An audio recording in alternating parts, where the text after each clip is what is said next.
This video will have minor spoilers of the first game, Trails from Zero, to talk about the features of Trails to Azure. If you haven't played Trails from Zero and want to avoid spoilers, it's highly recommended to play it first before watching this video. But if you're cool with very minor spoilers or already played Trails from Zero, then enjoy this video. If you're into patrolling the mean streets of Crossbell, or into overcoming more barriers, or a game that has action from the start,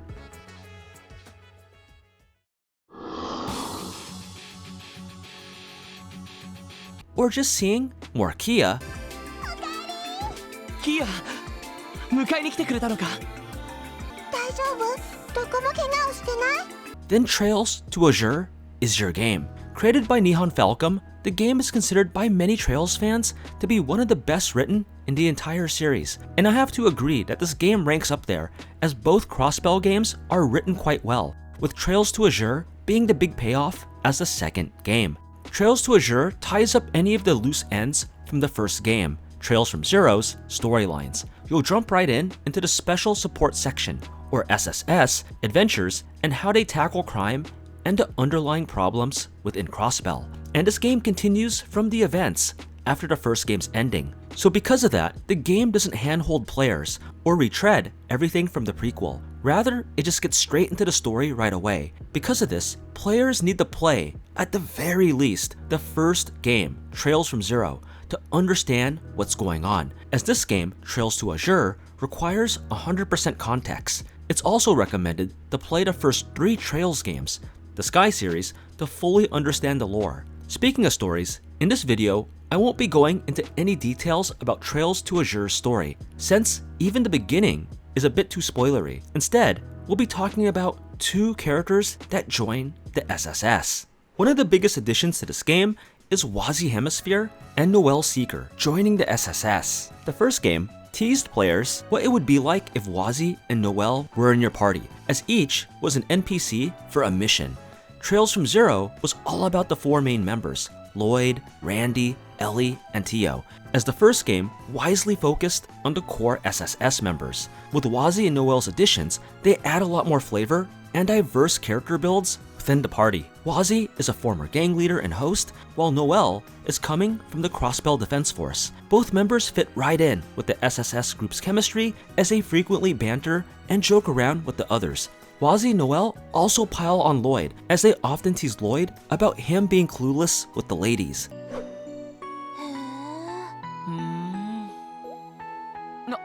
なんだよ、二人とも。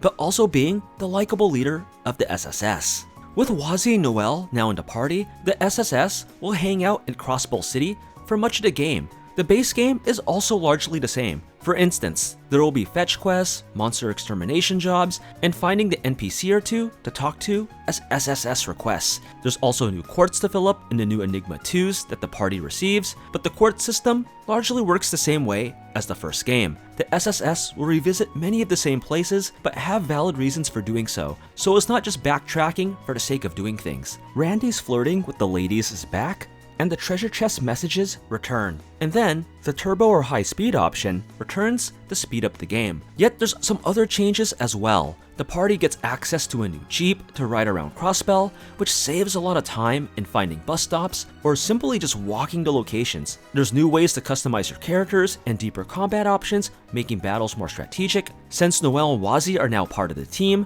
there's now a support role option where up to 2 members are in the back. And these support members sometimes add in their own special abilities during combat, such as doing a powerful attack, healing, or adding status effects. There's also a new burst option, which greatly powers up your characters, but they're only available during crucial moments in each chapter. And there's also this pom-pom minigame, similar to Tetris, where players need to fill up the opponent's screen full of blocks to win. The tweaks to this game made Trails to Azure quite enjoyable. While the original game was released back in 2011 on the PSP, with the cleaned up graphics that ported over to the latest consoles and PC, Trails to Azure fits right in 2023, as its gameplay didn't make the game feel archaic or old-fashioned. There's also a nice touch that Trails to Azure added, and that's carrying over previous choices from the first game. This game takes note on which characters you bonded with in Trails from Zero. なんであなたはそんな風に私のことが分かっちゃうのかしら。考えてみれば不公平よね。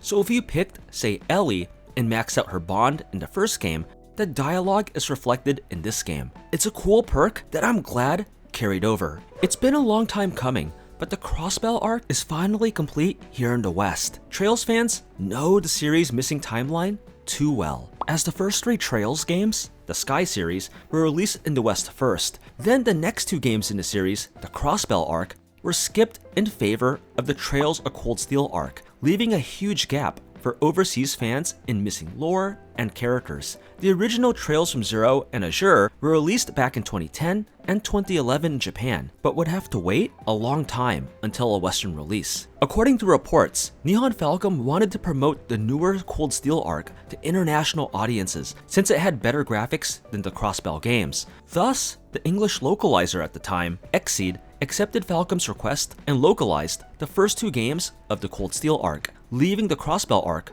only in Japanese. Yet, when more fans that played the Japanese version of the Crossbell games said that the arc needed to come out west, Falcom and new English localizer NIS America started to take notice. After all, when players hit Cold Steel 3 and 4, there's numerous references, characters, and lore that come directly from the Crossbell arc, which would leave Western players confused, since the Crossbell arc never officially came out west. This was further highlighted when a group of passionate fans, the Geofront, started to localize the Crossbell games themselves in English. They provided such an excellent professional localization that many international fans played it to fill in their knowledge gaps. Then these fans also wondered why Falcom and now NIS America would skip such an important arc, as players told the 2 companies that to grow the Legend of Heroes series in the West, international audiences need the complete arc localized.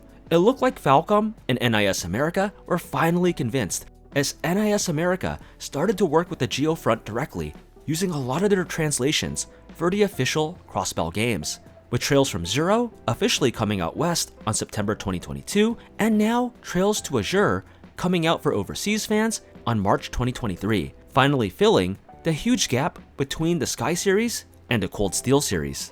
Trails to Azure has a lot of twists as this game goes hard. Since all the build-up and character introductions happened in the first game, this game has little fluff. The game dives right in, as Trails to Azure has a lot of impactful storylines for each of its characters to get through within this game. The game shows a greater overview of what's happening in the greater world and where Crossbell stands in world affairs. Trails to Azure ties up many of these loose ends from the first game quite nicely. Many of the events of Trails to Azure happen to parallel the Trails of Cold Steel 2, the next arc in the Legend of Heroes series, so players will play this game from the Crossbell side. Then they can experience what's happening in Crossbell from another perspective in Cold Steel 2. The events in Trails to Azure transitions nicely to Cold Steel, as many characters and plot threads appear in that arc, especially Cold Steel 3 and 4. Trails to Azure also leads into Trails into Reverie as well, since that game, that also comes out in 2023, ties up any of the Crossbell threads that were first introduced in the last 2 Cold Steel games, with Trails into Reverie considered the last game that features Crossbell at the time of this video. Trails to Azure is an excellent JRPG and a great second half of the Crossbell series. I can't blame fans for saying this is their favorite game.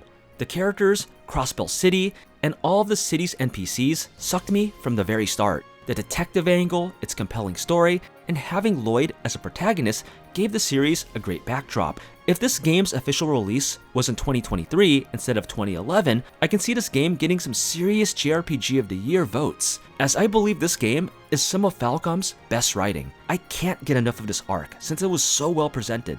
While this is not the true end of the Crossbell arc, as mentioned earlier, with Trails into Reverie finishing up the other loose ends of Crossbell, here's hoping that Falcom explores the Crossbell arc once again in the future.